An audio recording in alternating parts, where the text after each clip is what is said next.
আলাইকুম বন্ধুরা, আপনাদের সালাম জানিয়ে চলে এসেছি সুরানা রান্নাবাটি চ্যানেলে।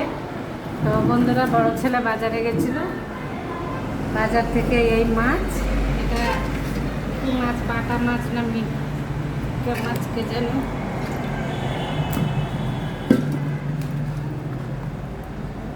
এই মাছ, আদা, হলুদ, এই কাঁচা কলা, বেগুন,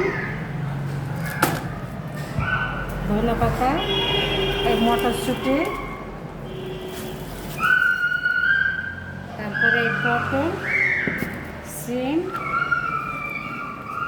আর অনলাইনে অর্ডার করেছিল সেখান থেকে এই বিস্কুট, এটা ওরিও, এটা ক্রিম কেকার, ওটা গুগলি আর এটা ক্রিম কেক। আর এটা ম্যাগি, আর এখানে আছে চিকেন। তো বন্ধুরা, এখনকার মতো এই পর্যন্ত। এখন কি রান্না করি দেখি, চিকেনটাই করব, যে আপনাদের কাছে আবার ফিরে আসবো। আর এই যে আমার ইনুগুড়ি, এই যে আমার ইনসাবি, দেখি ইনসাবিকে দেখি, এই তো আমার ইনসাবি। দাঁড়ান।